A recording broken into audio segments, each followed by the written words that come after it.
The rhythmic, low-pitched rumble of a Greyhound bus engine has a way of crawling inside your bones if you sit over the rear axle long enough. It's a heavy metallic vibration that rattles against your teeth and hums a steady hypnotic drone through the soles of your shoes. For 16 hours, that sound had been my only constant companion. Outside the scratched double-paned window, the warm, moss-draped romance of Savannah, Georgia, had long since dissolved into the bleak, industrialized gray of the Northeast Corridor. It was mid-February.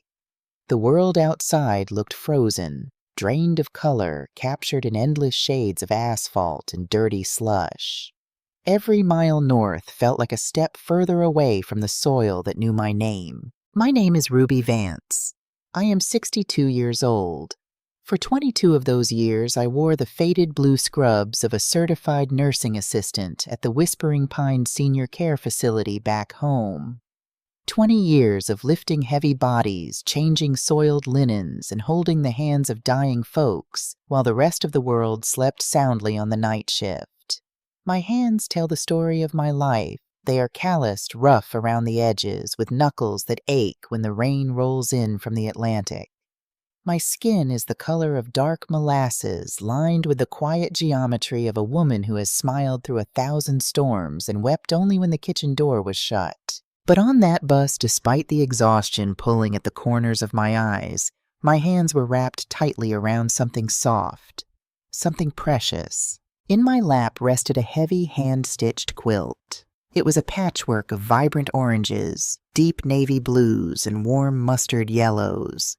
A scrap quilt made from the leftover cotton of old shirts, Sunday dresses, and a few precious square inches of a tiny denim overall that my son Marcus used to wear when he was barely big enough to chase the pigeons in Forsyth Park.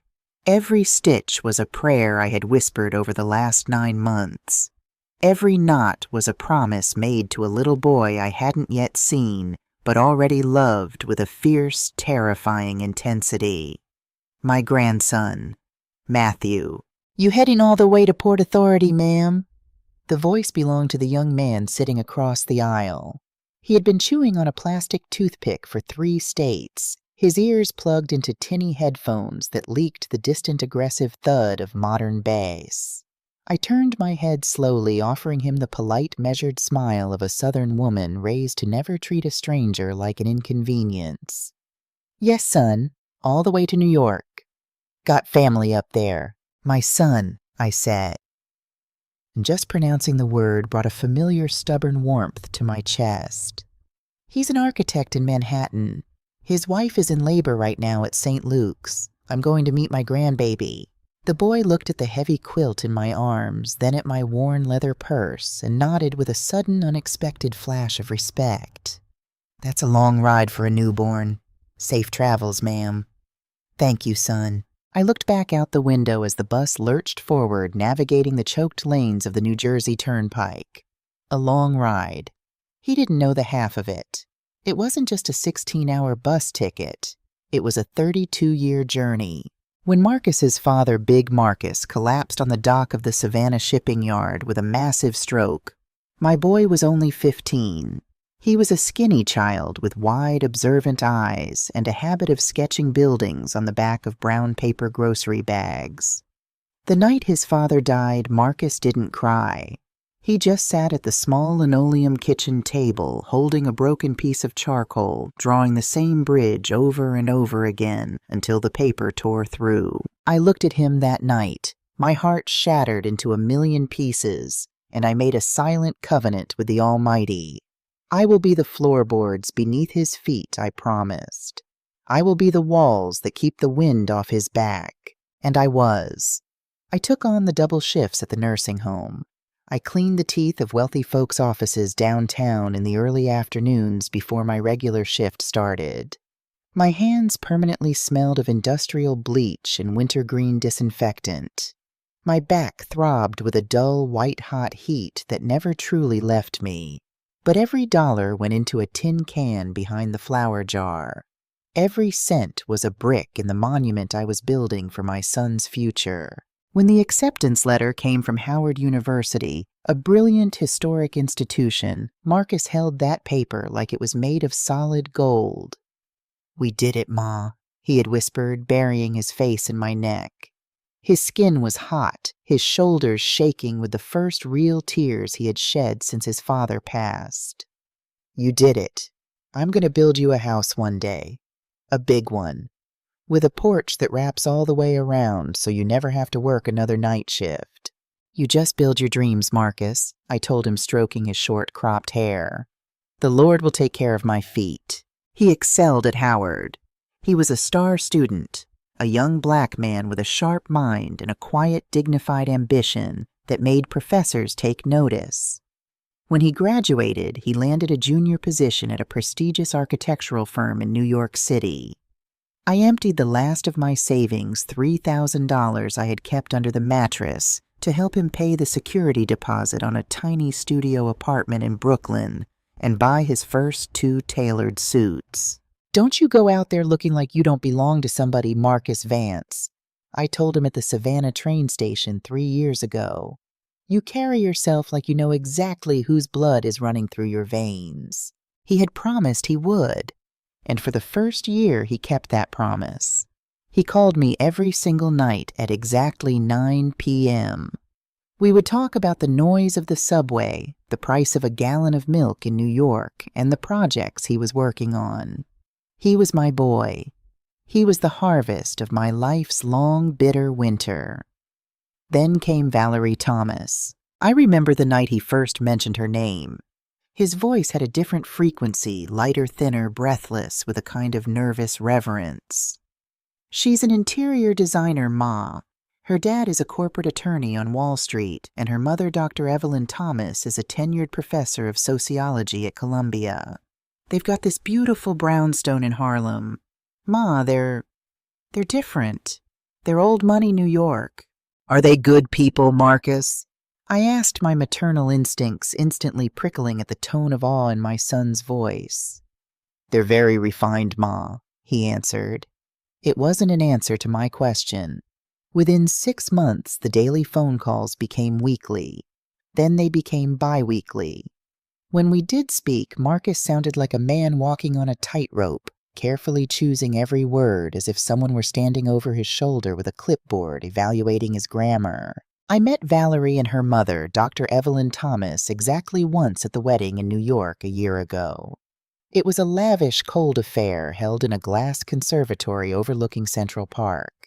I had bought a lovely navy blue dress from the department store in Savannah and spent 2 hours getting my hair pressed at Miss Clara's salon before I left. I thought I looked nice. But when Dr. Evelyn Thomas looked at me across the champagne fountain, her eyes didn't see a fellow mother. They saw an anthropological specimen. She looked at my dress, her gaze lingering for a fraction of a second on my sensible, low-heeled orthotic shoes, the shoes that had survived 20 years of hospital floors. "Ah, Ruby," Evelyn had said, her voice dripping with a chilly manufactured academic warmth. "Marcus speaks so fondly of his rural roots. It must be quite a shock for you to see him in such an elevated cultural milieu." Valerie had stood beside her mother wearing a diamond necklace that could have paid off my mortgage 3 times over. She gave me a tight, painted smile that never reached her cold amber eyes. "We're just so glad you could make the trip, Mrs. Vance. Marcus was so worried the Northern Transit would confuse you." Marcus had stood between them, his face flushed, his eyes fixed firmly on the polished wood floor. He didn't defend me. He didn't take my arm. He just looked embarrassed. Like an old piece of furniture his new friends were trying to figure out how to hide in the attic. I sat in the 3rd row at that wedding. The first 2 rows were reserved for the Thomas clan, their Ivy League colleagues, and their high society associates. I sat behind a large floral arrangement that partially blocked my view of my own son's face when he said his vows. I swallowed the lump in my throat that night, telling myself that it didn't matter where I sat as long as my boy was happy, as long as he was being loved. But a mother's heart knows the difference between a child who is growing up and a child who is being erased. The Greyhound bus shuddered to a final definitive halt in the bowels of the Port Authority bus terminal. The air inside the station was thick with the smell of diesel fumes, cheap pizza, and the damp, stale odor of too many people crowded into a space without enough winter air. My joints screamed in protest as I stood up, clutching the quilt to my chest like a shield. I dragged my small, battered suitcase down the steps of the bus and stepped onto the concrete platform. My phone buzzed in my coat pocket. It was a text from Marcus. "Let me know when you get to St. Luke's. Don't go straight to the room. Wait in the main lobby on the ground floor. No, did you have a safe trip, Ma? No, are you tired? Just a logistical instruction." I felt a cold knot form in the pit of my stomach, but I pushed it down. This is a hospital, I told myself. The boy is nervous. He's about to be a father. I hailed a yellow cab outside the terminal. The driver was an older Haitian man who listened to a soft melodic radio station in a language I didn't know, but the rhythm was comforting.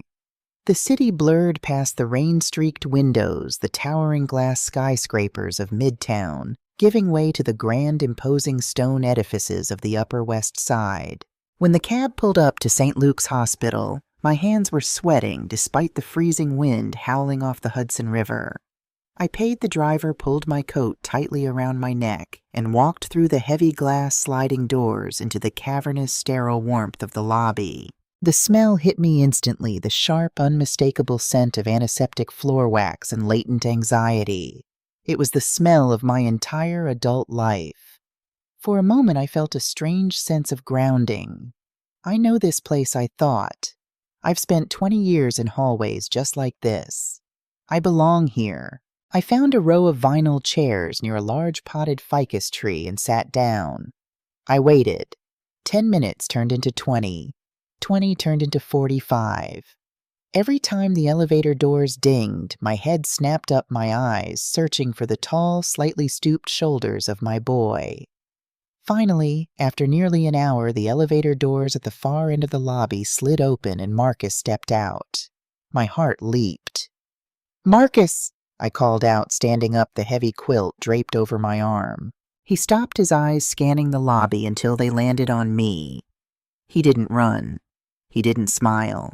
He walked toward me with a slow, heavy gait, his hands buried deep in the pockets of his expensive wool overcoat. He looked exhausted. There were dark, bruised circles under his eyes, and his hair was uncombed, but there was something else in his face. A tension. A profound, vibrating discomfort. "Ma," he said, stopping 2 feet away from me. He didn't lean in for a hug. He just nodded, his eyes darting nervously toward the security desk and then back to the floor. "Marcus, baby," I said, reaching out to touch his arm. His coat felt stiff and cold under my fingers. "How is she? How's Valerie? Has the baby come yet?" She's still in labor, Ma. It's been 20 hours. The doctor said her blood pressure is spiking. It's a whole thing." "Oh, the poor child," I said, my Etah instincts instantly taking over. 20 hours is a long road for a first-time mother. Is she dilated? Are they giving her magnesium for the pressure? I can go up there, Marcus. I know how to rub a woman's lower back when the contractions get tight. I used to help the floor nurses back in Georgia all the time. "No!" The word came out too loud, too sharp. A sharp cracking sound that made a lady sitting 3 chairs down look up from her magazine. Marcus flinched at his own tone. He took a deep breath, rubbed his face with both hands, and looked anywhere but at me. "No, Ma. You can't go up there." I felt the blood drain from my face. The heavy quilt suddenly felt like a block of lead in my arms. "What do you mean I can't go up there, Marcus? I'm his grandmother. I traveled 16 hours on a Greyhound bus to be here." Marcus swallowed hard. His Adam's apple bobbed up and down against the crisp white collar of his shirt. When he spoke, his voice was a low, hurried whisper, as if he were trying to pass a contraband note in a schoolroom. Valerie's doctor said she's under too much stress, Ma. Her preeclampsia is borderline. The medical team said she needs an environment that is completely familiar, completely controlled. No extra stimulation. No distractions. I stared at my son, the boy I had carried for 9 months. The boy whose fevers I had broken with cool washcloths while the savannah humidity hung like steam in our little house. "Marcus," I said, my voice dropping into that quiet, steady register I used when a patient was losing their mind from the dementia. "Look at me." He wouldn't. His eyes were locked on a small smudge of dirt on the toe of his leather boots. "Look at your mother, Marcus." Slowly, reluctantly, he raised his head. There was shame in his eyes, deep, sickly green shame, but behind that shame was a stubborn defensive wall. A wall built by someone else's hands. "Are you telling me that my face is a distraction to your wife?" I asked softly. "Are you telling me that the woman who gave you life is going to stress out that girl up there?" "Ma, you don't understand how it is up here," he muttered, his voice tightening, adopting that defensive intellectual cadence he had stolen from his mother-in-law. "Valerie has a specific birth plan. She's got a private doula. She's very particular about her space. Her mother is up there because her mother understands her medical history. She knows the family physicians. And I don't—" I cut him off, the first spark of real righteous anger flickering in my chest. "I was a CNA for 22 years, Marcus Vance. I have delivered babies in the back of pickup trucks on the red clay roads of Georgia before your wife's mother even learned how to spell sociology. Don't you dare stand there and tell me about medical history." "Ma, please," Marcus hissed, taking a step closer, his eyes darting frantically around the lobby. "Don't do this. Don't make a scene. This is exactly what Valerie was worried about. She said you'd bring all that Southern drama up here and make it about you." The words hit me like a physical blow to the sternum. I actually stepped back, my breath caught in my throat. Southern drama. Make it about you. Those weren't Marcus's words. That was the sterile, elitist vocabulary of Dr. Evelyn Thomas. It was the language of a family that viewed my entire existence, my accent, my history, my sacrifices as an uncivilized stain on their pristine, polished hardwood floors. And my son had swallowed it whole. He had let them feed it to him until he choked on it, and now he was spitting it back into my face. "Marcus," I whispered, the anger suddenly washing out of me, leaving behind a cold, hollow valley of grief. "Did you gotch 10 me? Did you take my name off the visitor list?" He didn't answer. He didn't have to. The way his shoulders sagged, the way his jaw clenched, it was all the confession I needed. Twist 1. He hadn't been forced by a doctor's note. He hadn't been cornered by a medical emergency. He had sat down with a pen and a piece of paper weeks ago under the watchful, judgmental eye of his mother-in-law, and he had actively, deliberately crossed his own mother out of his life. Just then, the elevator doors at the end of the hall dinged again. I looked past Marcus's shoulder. Emerging from the silver doors was Dr. Evelyn Thomas. She was dressed in a pristine, camel-colored cashmere coat, her hair perfectly coiffed, carrying a small, elegant cup of espresso from the hospital's upscale cafe. Behind her walked Valerie's younger sister, Maya, laughing quietly as she scrolled through her phone. They didn't see me at first. They walked with the effortless, arrogant confidence of people who own the building, who own the city, who own the very air they breathed. "Marcus, darling," Evelyn's voice floated across the lobby, sharp and clear. "The doctor says she's at 9 centimeters. We need to get back upstairs before—" She stopped dead in her tracks. Her eyes had finally landed on me. The transition on her face was remarkable. The bright, high society smile vanished, replaced instantly by a cool, masked expression of supreme annoyance. She didn't look at my face. Her eyes went straight to my vintage Greyhound ticket sticking out of my coat pocket, and then down to the colorful homemade quilt resting on my arm. "Oh," Evelyn said, her voice dropping an octave into that polite, deadly academic register. "Ruby, We had no idea you would be arriving so unannounced." "I wasn't unannounced, Evelyn," I said, my voice steady, rising from the deep, immovable well of my Southern upbringing.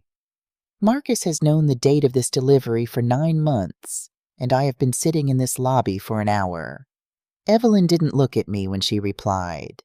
She looked at Marcus, her eyebrows raised in a silent, devastating gesture of maternal disappointment. It was the look a teacher gives a child who has brought a dirty stray dog into a clean classroom. "Marcus," Evelyn said softly, her tone laced with a heavy, patronizing pity. "I thought we discussed this. I thought you had taken care of the arrangements. Valerie is in an incredibly fragile state right now.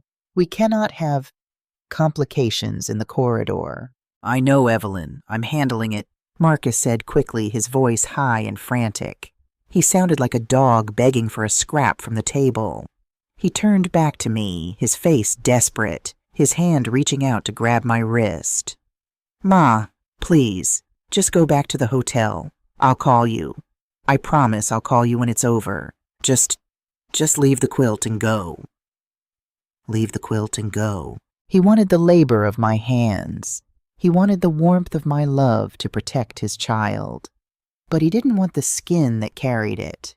He wanted to strip me of my creation and hide the creator in a cheap hotel room like a shameful secret. I looked at Evelyn.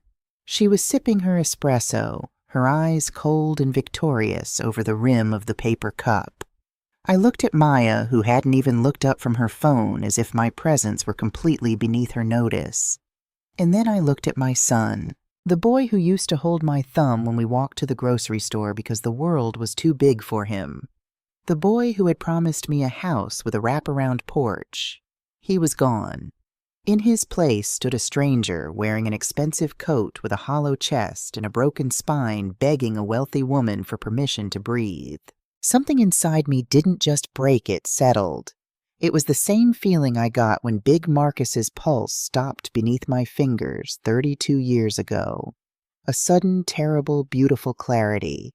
The storm was over. The damage was done. Now there was only the cleanup. Slowly, deliberately, I pulled my arm away from Marcus's grip. I folded the heavy patchwork quilt over my arm, aligning the edges perfectly precisely the way I used to fold the linens at the nursing home. "No, Marcus," I said. My voice wasn't a whisper anymore. It was clear. It was resonant. It carried the weight of every night shift, every mile of that 16-hour bus ride, and every drop of sweat I had ever spilled for him. "I won't be leaving the quilt." Marcus blinked, confused. "Ma, and I won't be going to a hotel." I continued, looking him directly in his shameful, shifting eyes. "I am going back to Savannah, on the very next bus." "Ma, don't be like that," he pleaded, his voice cracking. "You're being unreasonable. It's just for a few days until Valerie calms down."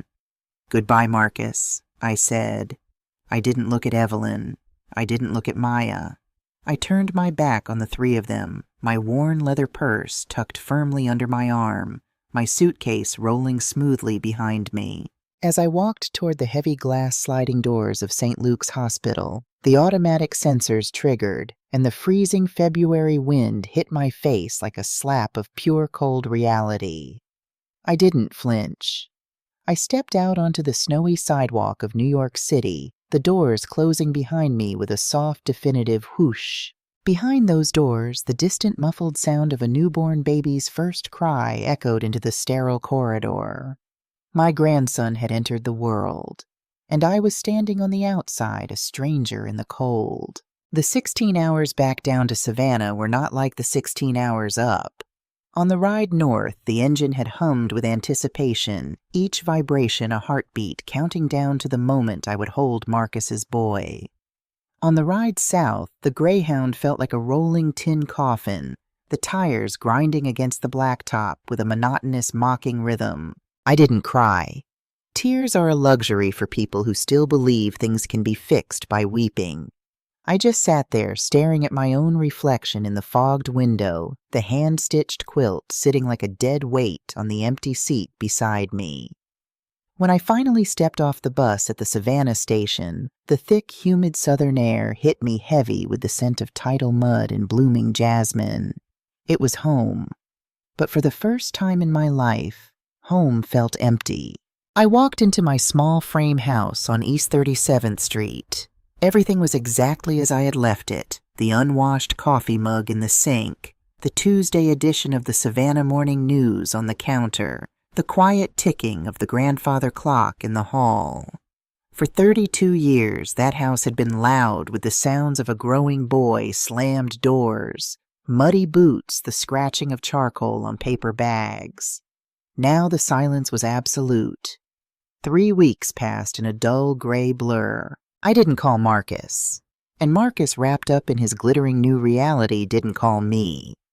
The only updates I received were digital crumbs tossed from a high table. One evening my phone buzzed with a notification. Valerie had posted a photograph on Facebook. I sat at my kitchen table, my calloused thumb hovering over the glass screen. The image showed a pristine, sunlit nursery that looked like it belonged in an Architectural Digest magazine, all muted beige tones, expensive Scandinavian wood, and white linen.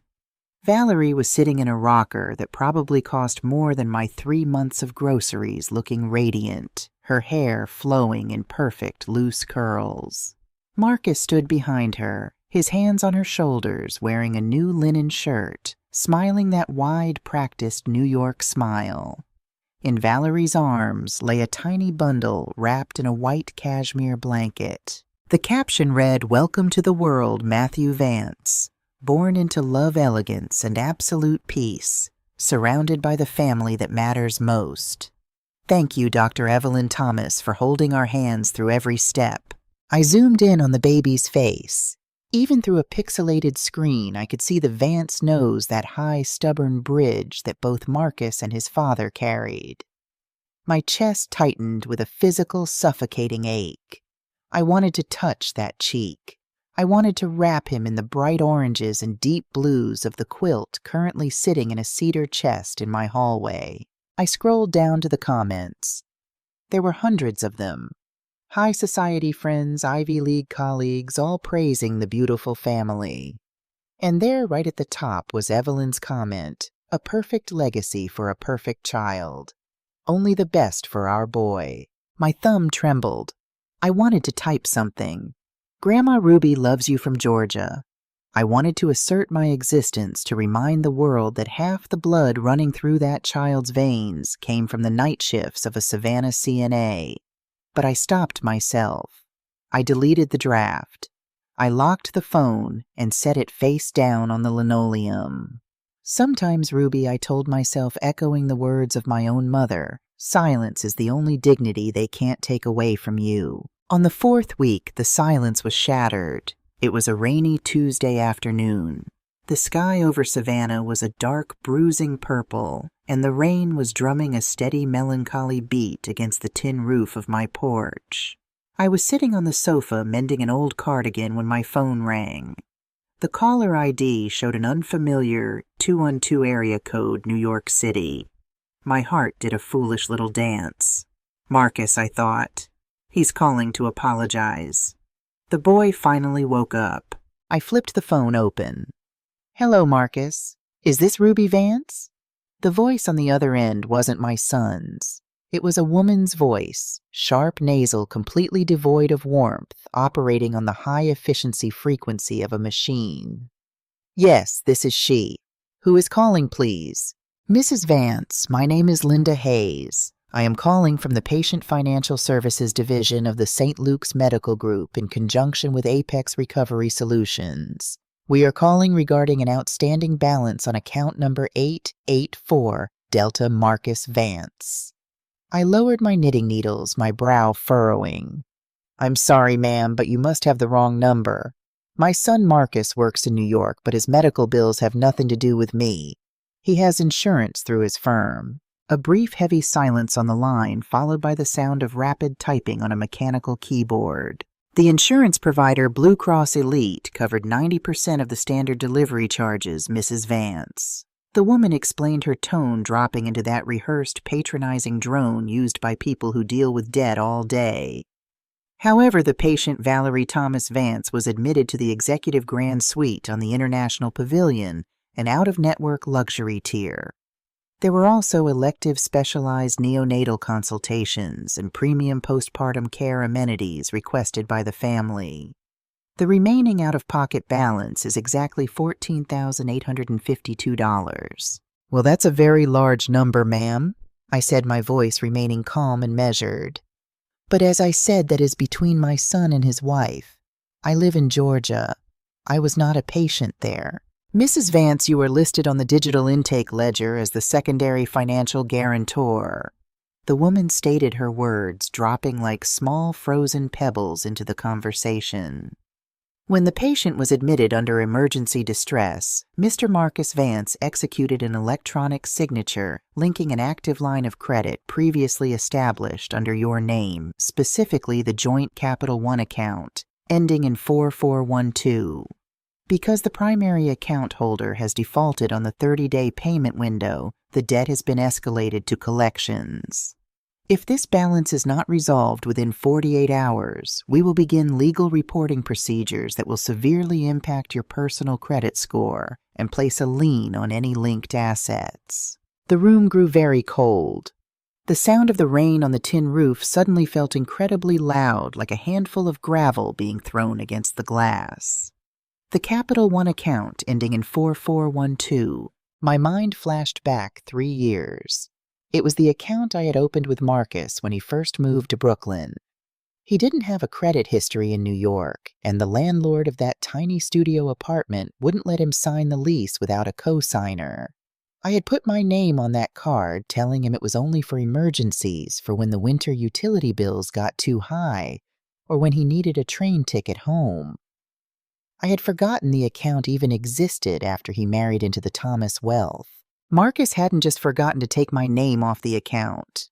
When he was backed into a financial corner in that luxury hospital wing under the demanding aristocratic eyes of his mother-in-law, he had looked at the intake form, looked at the $14,000 bill, and instead of asking the wealthy Thomas family for help, he had signed my name. He had used his mother's lifetime of clean credit as a human shield to protect his own pride. "Mrs. Vance, are you still there?" the debt collector asked briskly. "Can we process a debit payment for the minimum amount of $5,000 today to freeze the escalation?" I took a long, slow breath, closing my eyes. I felt the ghost of every floor I had ever mopped rising up through the soles of my shoes. I thought of the 16 hours on that bus. I thought of the way Marcus had looked at my shoes in the lobby. "No, ma'am," I said, my voice completely steady, dropping into that deep, immovable timbre of a true Southern matriarch. "You cannot process a payment. Mrs. Vance, I don't think you understand the gravity of the situation. This will ruin your credit score. At your age, an escalation of this magnitude, I understand the gravity perfectly, Miss Hayes." I cut her off, my tone as sharp as a surgical blade. "But you have a fraudulent signature on your electronic ledger. I did not authorize that charge. I was not permitted past the ground floor lobby of your hospital. I am going to hang up this phone. I am going to call my attorney here in Chatham County, and I am going to file a formal dispute for unauthorized identity utilization. You tell my son that if he wants that bill paid, he can find the money in the pockets of his wife's cashmere coat." I slammed the phone shut before she could utter another syllable.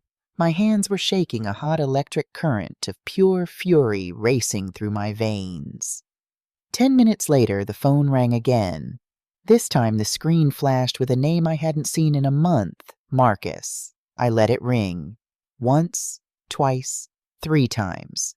On the 5th ring, I flipped it open and held it to my ear. I didn't say a word. I just listened to the breathing on the other end. "Ma." Marcus's voice sounded tight, high-pitched, vibrating with a frantic, aggressive energy.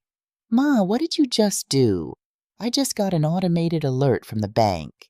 You put a fraud freeze on the Capital One card. Are you serious right now?" "Good afternoon to you too, Marcus," I said softly. "Ma, don't do this. Don't play these passive-aggressive Southern games with me, he shouted, his voice cracking with a mix of panic and anger. The hospital finance office just called Valerie's cell phone. They said you threatened legal action. Do you have any idea how embarrassing that is? Valerie is mortified. Her mother was right there when the call came in. Oh, so Dr. Evelyn was there? I asked, leaning back against the sofa, my voice dangerously calm. Did she enjoy her espresso while they discussed the bill? Ma, listen to me. Marcus' tone shifted, trying to adopt that firm, authoritative language he used with his junior architects. It was an emergency, okay. Valerie had a complication. The standard rooms were full of noise, and her blood pressure was going through the roof. Evelyn said we needed the international suite for her mental health. The hospital needed a secondary guarantor card on file immediately to clear the transfer. I didn't have time to call you and explain the whole system. You had time to walk down the elevator and tell me to leave the quilt, Marcus. I said each word independent and heavy as stone. You had 45 minutes while I sat by that ficus tree to tell me you were using my name to buy your wife a luxury room. It's just a temporary ledger entry, Ma. I was going to transfer the balance to my firm's bonus account next month. He lied, his voice thin and desperate. But because you froze the card, the bank flagged it as identity theft. They're threatening to audit the electronic signature. If my firm finds out I'm involved in a credit dispute with my own mother, it could ruin my track record. It could ruin everything I've built up here. Then you should have thought about your track record before you treated your mother like an ATM, son.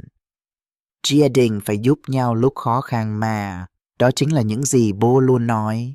Marcus screamed into the phone, using his dead father's memory like a weapon. Bố luôn bảo chúng ta là một pháo đài. Vậy mà giờ đây chỉ vì mẹ tự ái, chỉ vì mẹ dân dối chuyện ở bệnh viện, mẹ sẵn sàng hủy hoại tương lai của con trai mình sao? Mẹ ích kỷ vừa thôi chứ. The word hung in the damp air of my living room like a foul odor. Selfish. The woman who had eaten day-old bread for 5 years so he could have pocket money at Howard University. The woman who had deferred her own dental work until her teeth cracked so he could buy the software for his architecture classes.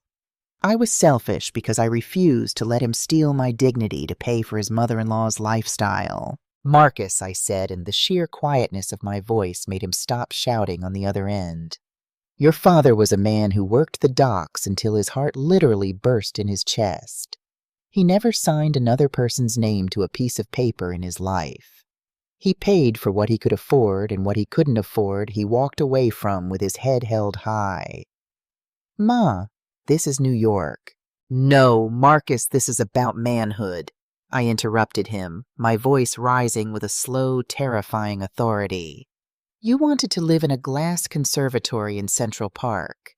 You wanted a wife who looks down her nose at the soil of Georgia. You wanted a mother-in-law who treats your own mother like a kitchen maid. You chose that family, Marcus. You stood in that lobby, and you looked me in the eye, and you told me that they were the family that mattered.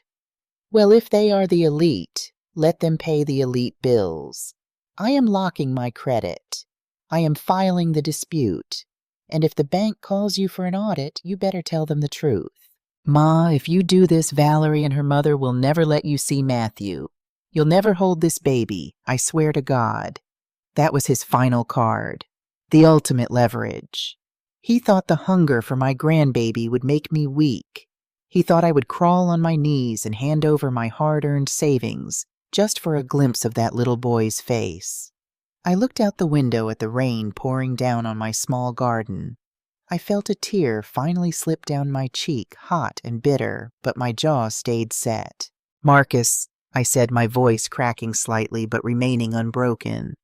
I love that little boy with every piece of my soul. But I will not buy my way into my grandson's life with $14,000 and a broken spine. If you teach your son that his grandmother is something to be used and thrown away, then that is the curse you will have to carry on your own conscience. Goodbye, Marcus. I didn't wait for his reply. I flipped the phone shut. My hands were trembling so badly I could barely function. I walked into the kitchen, my breath coming in ragged, shallow gasps. I sat down at the linoleum table and I did something I hadn't done since the day Big Marcus died. I put my face in my rough hands and I let the sorrow wash over me. I wept for the boy who used to draw bridges on paper bags. I wept for the teenager who promised me a wraparound porch. That boy was dead. The city had taken him, the wealth had swallowed him, and the Thomas family had hollowed him out until there was nothing left but a cowardly shadow. An hour later, my computer dinged with a new email. I opened the old desktop monitor in the corner of the kitchen. The email was from Marcus. It wasn't a message of regret. It was a formal, icy document, obviously drafted under the supervision of Dr. Evelyn Thomas. Ruby, since you have chosen to prioritize your financial spite over the well-being of your son, your daughter-in-law, and your newborn grandson, we are establishing formal boundaries. Your refusal to cooperate with the hospital administration has caused severe distress to Valerie during a critical postpartum recovery window. As a result, we are suspending all contact. Do not call this number. Do not travel to New York. If you attempt to contact Valerie or enter the property of Dr. Evelyn Thomas, we will involve legal counsel to establish a protective order. You have chosen your path. We have chosen ours. Marcus Vance. I read it once. I read it twice. The third time I didn't feel the pain anymore. The tissue had gone numb. I stood up, walked over to the front door, and took my keys off the hook. I drove down to the local branch of the Savannah Federal Credit Union. I sat with a young black woman named Alicia, who used to attend my church's Sunday school. With her help, I formally filed the identity utilization dispute, froze my credit scores across all 3 American bureaus, and moved my modest retirement savings into a private protected trust account that required a 2-factor physical signature to access. When I walked out of the bank, the rain had stopped. The sun was breaking through the heavy purple clouds, catching the water droplets on the Spanish moss, making the trees look like they were covered in millions of tiny diamonds. The air was clean. It was fresh. I drove home, went into the hallway, and opened the cedar chest. I took out the bright patchwork quilt. I held it to my nose, breathing in the scent of cedar and dried lavender. Marcus thought he had locked me in a prison of loneliness. He thought his silence would break me. But as I laid that quilt carefully back into the dark, I realized something important. I had survived the night shifts. I had survived the grief of a young widowhood. I had built a man out of nothing but my own sweat and the grace of God. If that man chose to break himself against the rocks of vanity, I could not stop him. But I would be damned if I let him drag his mother down into the surf with him. I went out onto my front porch, sat down in my old wicker rocking chair, and watched the evening sun sink below the Savannah horizon. The silence was still there, but it didn't feel like loneliness anymore. It felt like a fortress. Here is the complete and unabridged Part 3 of your script continuing the story of Ruby Vance. This section chronicles the gradual realistic collapse of Marcus and Valerie's New York life building toward the emotional turning point where the consequences of their choices finally catch up with them. There is a particular kind of rot that settles into a house when its foundations are built on vanity. It doesn't start with a sudden crash. It starts quietly in the dark corners where the moisture seeps into the wood and the wood slowly turns to mush. You don't know the floorboards are gone until your foot goes right through them. For 18 months, I watched that rot happen from 800 miles away. I didn't seek it out. I didn't spy on my son, nor did I break the boundary of silence I had drawn in the red dirt of Georgia. But in the modern world, a mother doesn't need to ask questions to see her child drowning. The internet is a cruel mirror, and Valerie Thomas Vance could not stop herself from holding her life up to it, desperate to prove that the glass was still flawless. At first, the digital facade remained pristine. On Matthew's 6-month milestone, there was a photograph of the boy dressed in a miniature designer linen suit, sitting on a velvet sofa in their Manhattan apartment. Dr. Evelyn Thomas sat to his left, her posture as rigid and academic as a marble statue wearing a diamond brooch that caught the studio lighting. Marcus was always in the background, a handsome accessory looking slightly thinner each month, his shoulders dropping just an inch lower in every frame. But by the 9th month, the texture of the images began to shift. The sunlit, high-ceilinged Manhattan apartment disappeared from Valerie's profile. The backdrops became darker, the ceilings lower, the furniture heavier and more oppressive. I recognized that furniture. It was the dark antique mahogany of Evelyn's brownstone in Harlem. Marcus and Valerie had moved. The public caption read, "Embracing the beauty of multi-generational living, we've decided to consolidate our spaces to give Matthew a richer cultural environment under the wisdom of Dr. Evelyn Thomas." It takes a village. I sat at my kitchen table in Savannah, the morning light cutting through my blinds, and I shook my head. A village number Marcus had a village in Georgia. He had aunties who would have carried that baby on their hips while I cooked supper. He had old men from the church who would have taught him how to fish the salt marshes for blue crab. Marcus hadn't moved into a village. He had retreated into a fortress. And judging by the forced, tight smiles on his face, he was a prisoner, not a resident. The truth of what was happening in New York didn't come from social media.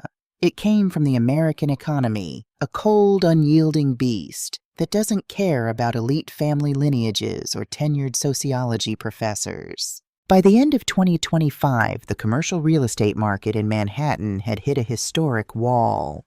Tech firms were downsizing high-rise construction projects, were freezing mid-frame, and the mid-tier architectural firms were the first to bleed out.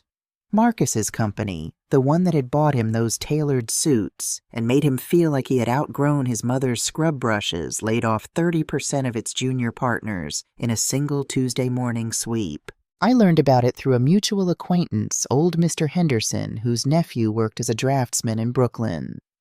Ruby Henderson had told me over the fence while I was watering my collard greens. "Marcus is out of work, sister.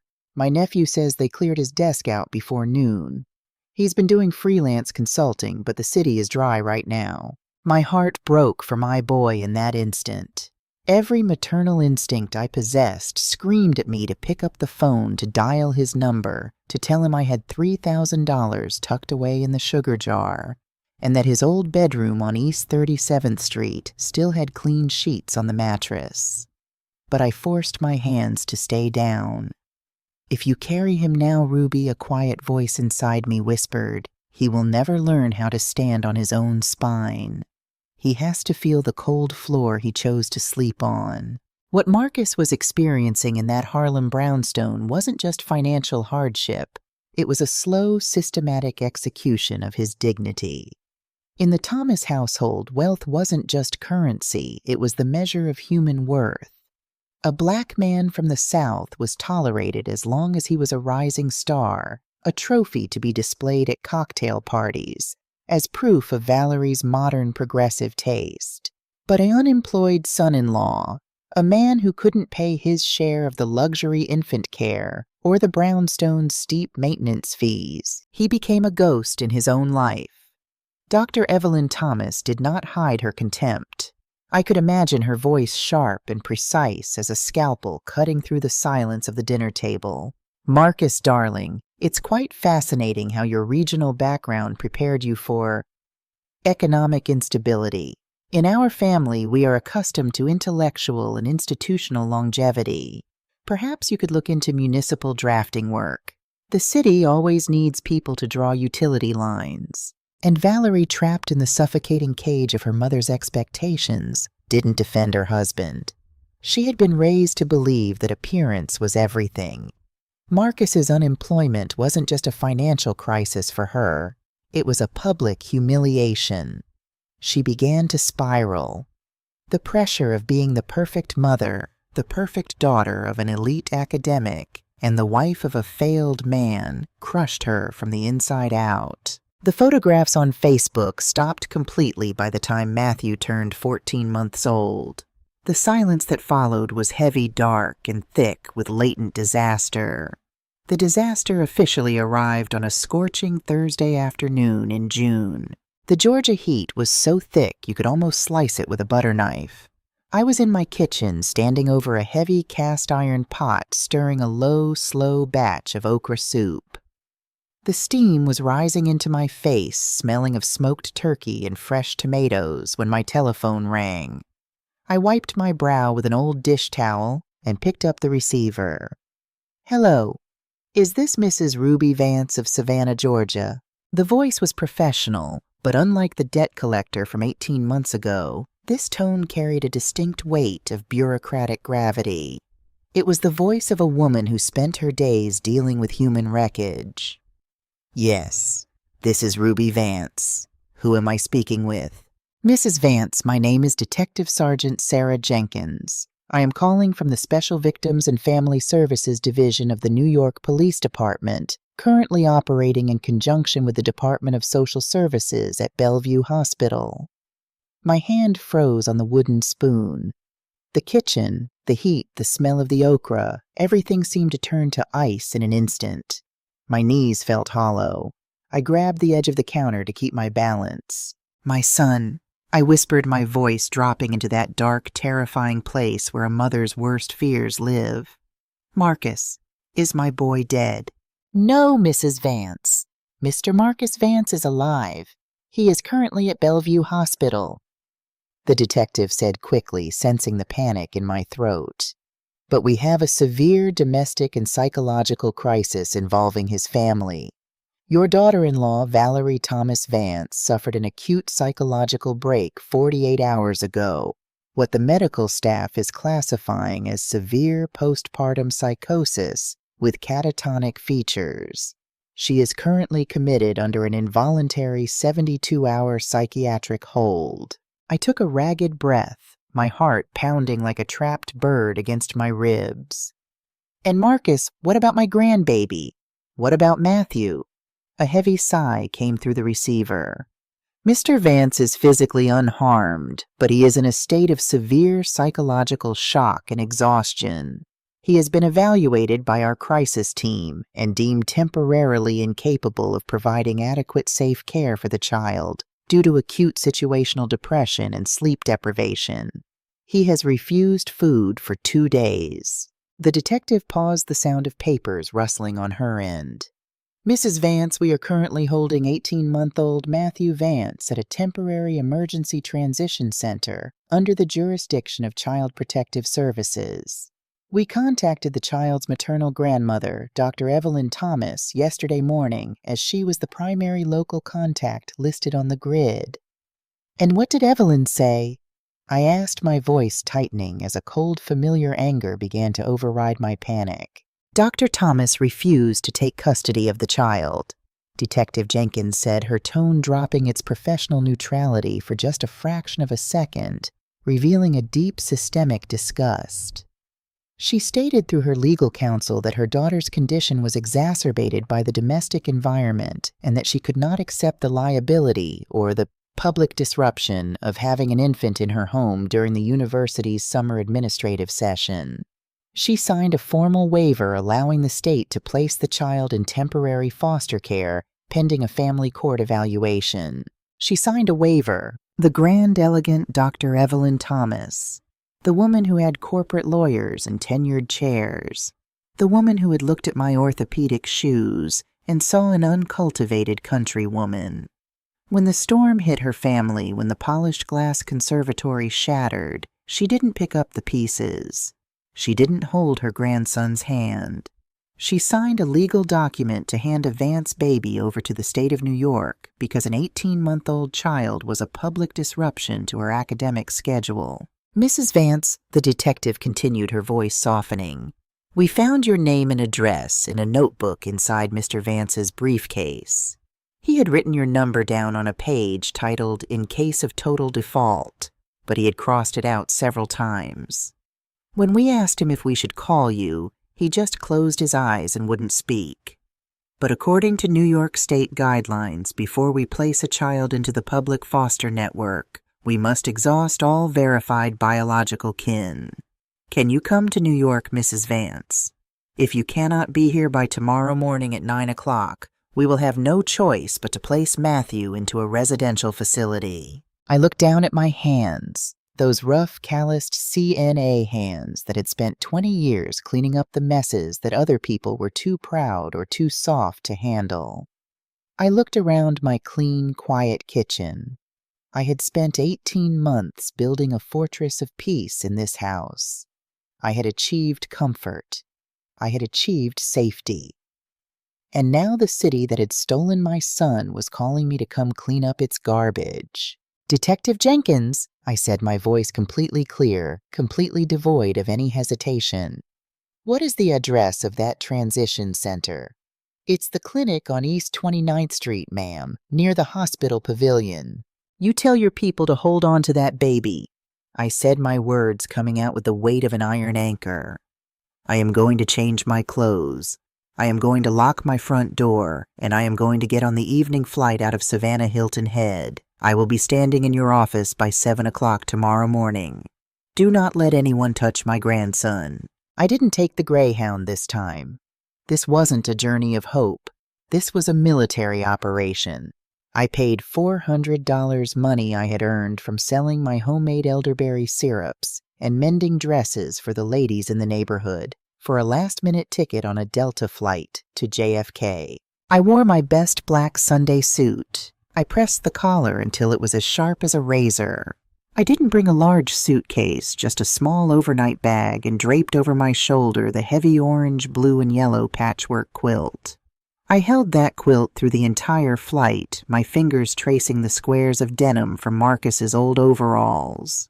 When the plane landed in New York, the sun wasn't even up yet. The sky was a pale, sickly lavender, and the air coming off the tarmac was thick with the humid metallic stench of the city.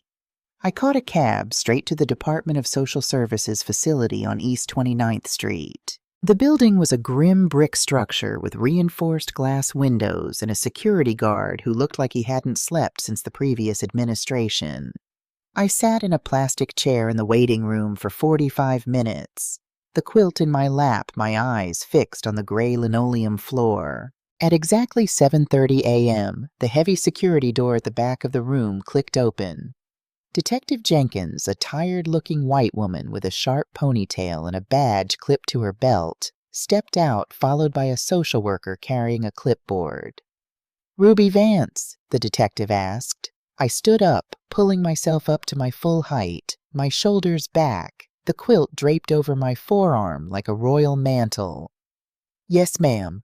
I am here for my grandson."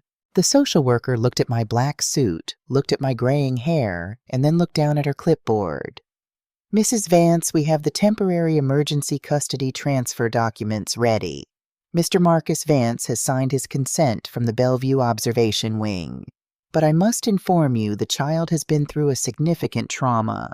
He has been nonverbal for 48 hours, and he is exhibiting severe stranger anxiety." "He doesn't know strangers, miss," I said softly. "He knows his blood." They led me through a series of locked doors into a small, sterile playroom. The room smelled of old plastic and industrial pine cleaner. There were a few broken plastic trucks scattered on a faded foam mat in the corner. And there, sitting in the very corner of the room, wedged between a plastic toy chest and the wall, was Matthew. My heart didn't just break. It became a liquid fire. The boy was wearing a dirty, oversized t-shirt that didn't belong to him. His beautiful curly hair was matted with dried sweat, and his cheeks were streaked with gray tracks where his tears had dried into the city dust. He was holding a small plastic car, his knuckles white, his tiny jaw clenched so hard his lips were blue. He was staring at the floor, his entire body shivering in the air-conditioned chill of the room. The social worker stepped forward. "Matthew, look who's here." The moment her voice cut through the room, the boy let out a shrill, terrifying scream, a sound of pure, unadulterated terror, and buried his face into the corner of the wall, kicking his little legs out in a desperate defensive frenzy. "As I said, Mrs. Vance," the social worker muttered, stepping back with a sigh. "He's highly reactive right now. It might be better if we sedate him slightly for the transport." "Move out of my way, child," I said, my voice low and authoritative. I walked past her. I didn't rush. I didn't make any sudden movements. I walked across that gray linoleum floor until I was 5 feet away from the foam mat. Then, with the slow, deliberate grace of a woman who had spent 20 years approaching the bedsides of frightened, dying people, I sank down onto my knees. My 62-year-old joints popped against the hard floor, but I didn't care. I unrolled the patchwork quilt. I spread it out over my lap, letting the bright, vibrant oranges and deep, comforting southern blues spill across the gray room like a sunrise. Then I began to hum. I didn't sing words. Words are too sharp for a broken baby. I just hummed an old low-register melody from the First African Baptist Church back in Savannah, the same song I used to hum to Marcus 32 years ago, when the thunder would shake our small windows on the coast. It was a heavy, vibrating sound that came from deep within my chest, a sound that carried the frequency of safety, of survival of soil that had been baked by the sun. Matthew's screaming stopped. Slowly, carefully, he turned his little head. His wide amber eyes, swollen and red from crying, looked out from behind his tiny shoulder. He looked at the bright orange fabric. He looked at the navy blue denim square. And then his eyes traveled up to my face. I didn't reach out for him. I didn't force myself into his space. I just stayed on my knees, humming that low, steady song, my face open, my hands resting palms up on the vibrant cotton of the quilt. For 2 long minutes, the only sound in that sterile New York office was the humming of an old black woman from Georgia. Then Matthew let out a soft, ragged sob. He dropped the plastic car. He crawled out from the narrow space behind the toy chest, his little hands dragging across the foam mat until he reached the edge of my quilt. He crawled onto the fabric, his small, dirty knees sinking into the soft cotton, and then he collapsed forward, burying his wet face right into the center of my chest. His tiny fingers locked into the lapel of my black Sunday suit with a desperate iron grip, his whole body shaking as the real tears finally came soft, quiet, healing tears. I brought my arms around him then. I wrapped that heavy quilt around his small back, sealing him away from the city, away from the Bellevue observation wings, away from the toxic luxury of the Thomas family. I pulled him close against my neck, breathing in the scent of him, the sour smell of fear mixed with the sweet, undeniable scent of my own blood. I stood up from that floor carrying the full weight of my grandson in my arms. I turned to the social worker who was staring at us with her mouth slightly open, her clipboard forgotten in her lap. "Give me the papers," I said, my voice like iron. "I am taking my boy home."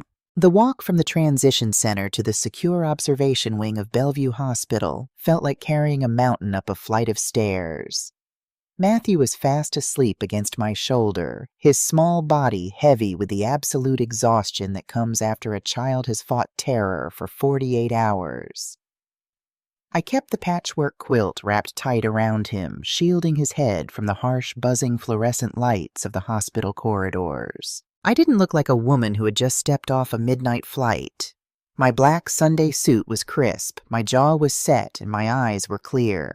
In my 22 years as a CNA, I had seen every manner of human collapse. Wealthy men reduced to whimpering babies by pain, proud women broken by the slow theft of dementia. I knew that the only way to handle a crisis is to become the absolute center of gravity in the room. You don't let the chaos dictate the rhythm. You make the chaos bend to your stride. When I pushed through the heavy double doors of the acute psychiatric observation ward, the first thing I saw was my son. Marcus was sitting on a low vinyl bench outside room 402. He looked like an old coat that had been dropped in the mud and stepped on. His expensive New York overcoat was gone, replaced by a thin, wrinkled hospital gown thrown over his undershirt. His hair, usually cut with razor-sharp precision, was wildly disheveled, and his face was gray, that sickly ash-colored hue that settles into black skin when the spirit has completely given up the ghost. When the sound of my sensible orthotic shoes echoed against the linoleum, his head snapped up. He looked at me, then his eyes traveled down to the vibrant orange and navy blue quilt cradled in my arms and then up to my face again. He didn't speak. He just let out a low, ragged sound from the back of his throat, a sound like a dying animal, and buried his face in his hands. His long, elegant hands, the hands of an architect, were shaking so hard he could barely keep them against his skin. "Ma." He choked out his voice, thin-cracked and completely hollow. "Ma, you came." I stood over him, my shadow falling across his slumped shoulders. I didn't drop my bag. I didn't lean down to hug him.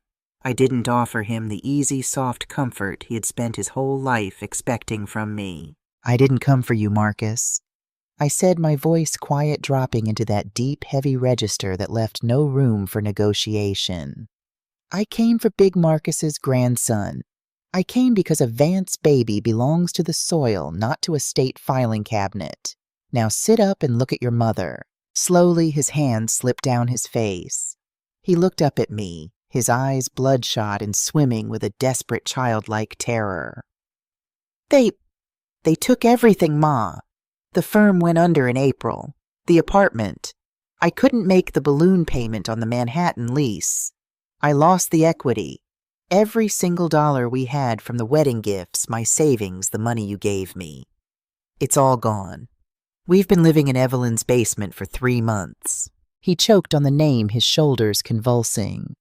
"Evelyn? She wouldn't even let me use the front door, Ma. She made me carry the stroller through the service alley because she didn't want the neighbors to see her son-in-law looking like a vagrant. And Valerie couldn't take it. The pressure. The screaming. Where is she, Marcus?" I cut him off. He pointed a trembling finger toward the small glass window of room 402. I shifted Matthew carefully to my left hip, keeping him anchored against my heart, and stepped up to the glass.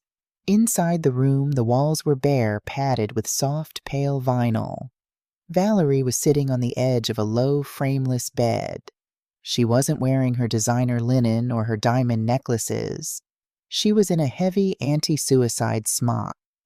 Her beautiful curls were tangled, her amber eyes wide, vacant, staring fixedly at a single point on the opposite wall, as if she were watching a ghost that nobody else could see. She looked completely hollowed out, like a beautiful house that had been completely gutted by fire from the inside, leaving only the scorched brick standing. "The doctors say it's a severe manic breakdown with catatonic features," Marcus whispered behind me, his voice trembling. "She started scrubbing the basement floor at 3 a.m. with pure lie ma. She was screaming that the baby was dirty, that her mother could smell the Georgia dirt on him. She wouldn't let me touch him. When I tried to take the lie away, she shattered a mirror and tried to—" He couldn't finish the sentence. He just slid off the bench, his knees hitting the cold floor, his head leaning against my thigh as he wept loud, ugly, desperate sobs that filled the sterile corridor. I looked down at him. 1.5 years ago, this man had stood in a hospital lobby and told me that my presence was a distraction. He had signed my name to a $14,000 debt to buy a luxury room to impress a woman who didn't even know his grandmother's middle name. He had allowed me to be pushed out into the New York winter like an old piece of trash. But as I looked at the crown of his head, at the stubborn curl of his hair that looked exactly like his father's, the anger didn't rise, only a deep, heavy sadness. "Get up off that floor, Marcus Vance," I said softly, but with a command that made his crying stop. A Vance man does not beg on his knees in front of strangers. "Stand up." He swallowed his tears, using the edge of the vinyl bench to pull himself to his feet. He wiped his nose with the back of his hand, looking at me like a dog waiting for a blow. "I am taking Matthew back to Savannah on the evening flight," I told him, my eyes locked on his gray face. "The social worker has already signed the emergency kinship transfer. He is going to sleep in your old room. He is going to eat fresh fruit from the tree in my yard, and he is going to learn what peace smells like. You are going to stay here. You are going to wash your face. You are going to put on real clothes, and you are going to stand by that girl in that room until the doctors say she can walk out of those doors." "Ma, she hates you," Marcus whispered, his voice cracking with a sudden protective panic. She was the one who told me to cross your name off the list. She said your southern ways would ruin the child's development. She didn't say that, Marcus," I said, my voice dropping into a chilly, razor-sharp certainty. "Evelyn said that, and your wife was too terrified of her mother to speak her own mind. Now stay here." I didn't wait for his permission.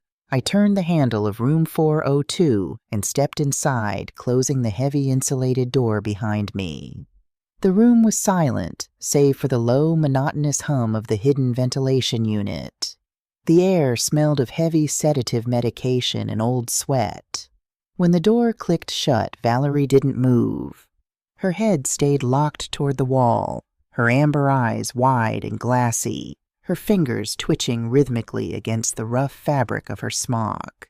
I walked over slowly, the heavy quilt draped over my arm, Matthew sleeping soundly against my shoulder. I didn't speak. I didn't scold her. I just sat down on the very edge of the low bed about 2 feet away from her. For 5 minutes, we just sat there in the silence. 2 women, 2 mothers. One who had survived the fire, and one who was currently burning to ash in the center of it. Then, without looking at me, Valerie's lips moved. Her voice didn't sound like the proud, aristocratic interior designer from the glass conservatory. It sounded like a child speaking from the bottom of a deep, dark well. "She's going to take him," Valerie whispered. Her breath was short, ragged. "She's going to take Matthew. She told the doctors I am genetically deficient. She told Marcus that our marriage was an unfortunate cultural experiment that has reached its logical conclusion. She's going to put him in a school in New England where I can never see him. Because I'm dirty. Because I couldn't keep the house clean." I reached out then. I didn't touch her skin, she was too raw for that. Instead, I unfolded the corner of the patchwork quilt, the bright orange and mustard yellow fabric, and I laid it gently across her trembling knees. Twist 3. Valerie's head slowly turned. Her amber eyes, bloodshot and frantic, looked down at the hand-stitched cotton. And then a tremor shook her entire frame. A sound came out of her, not an angry scream, but a long, weeping wail of pure historical grief. My mother never held me." "Ruby?" Valerie whispered, her face collapsing, the tears finally breaking through the catatonic glaze pouring down her cheeks in a muddy torrent. She used to lock me in the dark pantry when I was 3 years old if I spilled my milk. She told me that if I wasn't perfect, if I didn't get into Columbia, if I didn't marry someone she could control, that I was nothing, just a piece of trash from the gutter. She looked at me, her fingers clawing into the bright orange fabric of my quilt, her face twisted in a mask of absolute agony. I was so scared of her, Ruby. When Marcus said he wanted you to come to the hospital, Evelyn went crazy. She said if that country woman came into the room with her old-fashioned, unscientific ways, she would cut off my inheritance. She would evict us from the brownstone. She would tell the entire board at Columbia that I was insane. I made Marcus choose. I made him choose between you and my mother because I was a coward. I was so scared she would lock me in the dark again. She slumped forward then, her head dropping onto my lap right next to the sleeping form of her son, her fingers clutching at my black Sunday suit. I'm so sorry, Ruby. I'm so sorry. Please don't let her take my baby. Please don't let her turn him into an artifact. I looked down at the girl, the elite, the high society designer. She wasn't my enemy. She wasn't a monster. She was just another broken child who had been raised in a house without a soul, a child who had been taught that love was something you had to buy with perfection, or else be cast out into the cold. I raised my rough, calloused hand, the hand that had spent 20 years holding the dying, and I placed it gently on the back of Valerie's tangled hair. Hush now, child. I whispered, the low, heavy rhythm of Georgia returning to my voice. The dark is over. Nobody is taking this baby. Evelyn Thomas has already signed the waiver. She gave this child to the state because he was too loud for her summer schedule. Valerie's head snapped up, her eyes wide with a sudden desperate realization. She gave him away. She tried to... I said, my jaw tightening into an iron line. But she forgot one thing. A Vance baby doesn't belong to the state of New York. He belongs to me. Now you listen to me, Valerie. You rest. You take the medicine these doctors give you. You let your mind heal. Because when you walk out of these doors, you and Marcus are not going back to that basement in Harlem. You are coming south. And we are going to build a new house on real soil where nobody has to be perfect to be loved. Valerie closed her eyes, her breathing finally slowing down, her head resting against my knee as the heavy sedative began to pull her under. She fell asleep right there, her hand still holding tight to a square of navy blue denim from my son's old overalls. I stood up from the bed carrying Matthew and walked out into the corridor. Marcus was standing there, his face pale, waiting. "Ma," he whispered. "She's asleep," I said, walking past him toward the elevator doors. "I'm heading to the airport with the baby. You stay here and keep watch. And Marcus, if Evelyn Thomas shows her face in this hallway before I get back, you tell her that Ruby Vance is currently holding the ledger, and the balance is due." The final reckoning did not take place in a courtroom, nor did it happen beneath the moss-draped oak trees of Savannah. It happened right there on the 4th floor of Bellevue Hospital 12 hours later, when the morning sun finally broke through the heavy smog of Manhattan. I had sent Marcus to the cafeteria to wash his face and put on a clean shirt. I was sitting on the vinyl bench outside Valerie's room, Matthew cradled asleep in my arms under the patchwork quilt, when the elevator doors at the end of the hall dinged with a sharp, aggressive clarity. Step, step, step. The sound of those expensive designer leather pumps was unmistakable.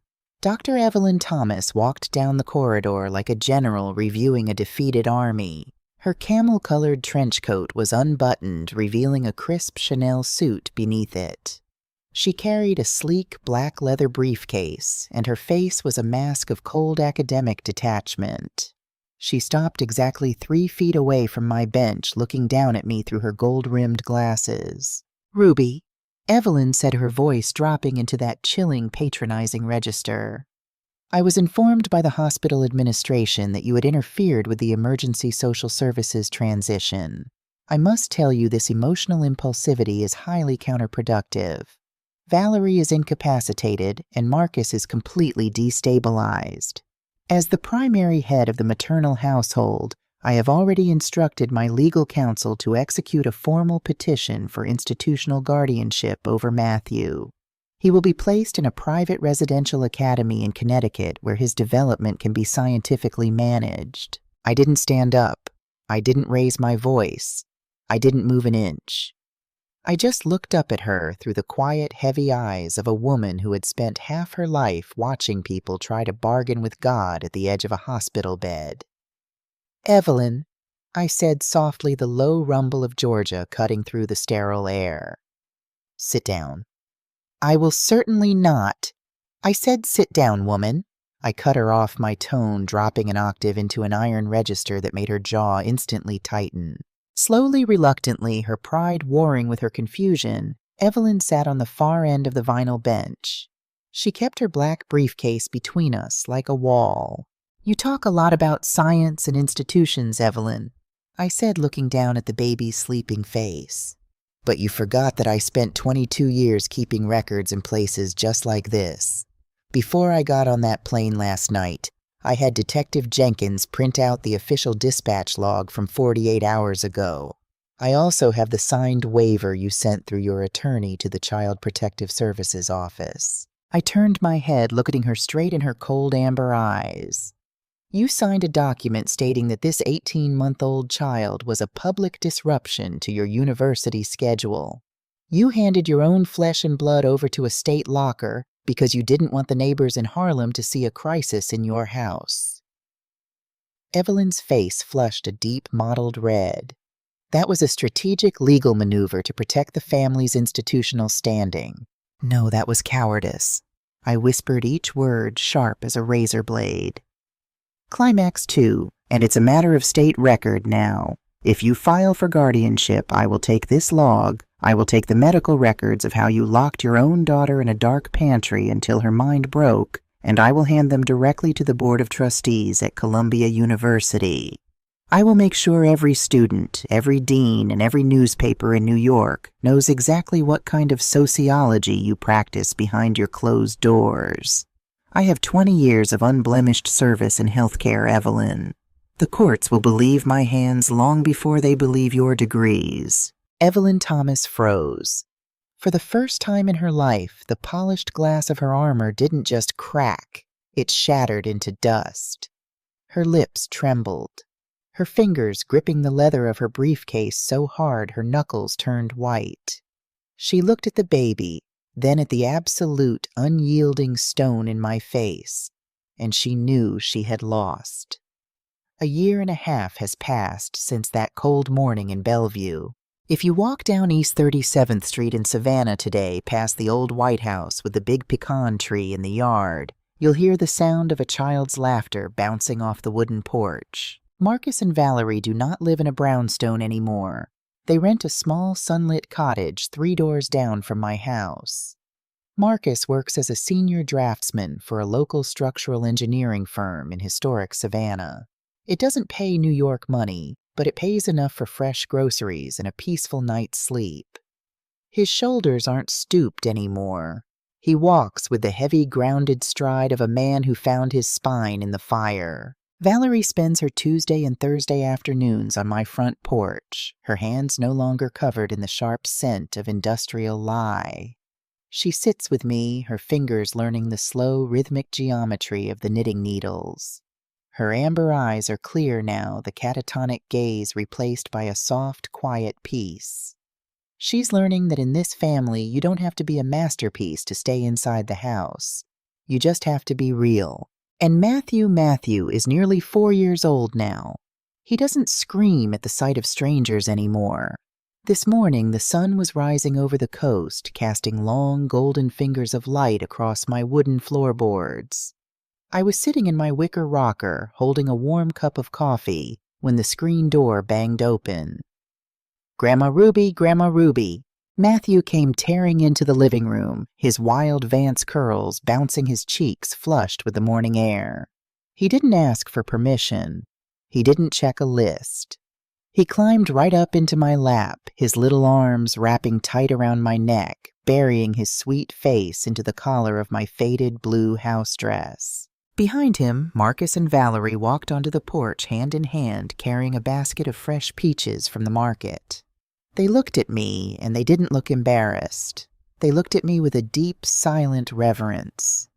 I pulled the orange, navy, and yellow patchwork quilt up over Matthew's legs, rocking him back and forth against my chest.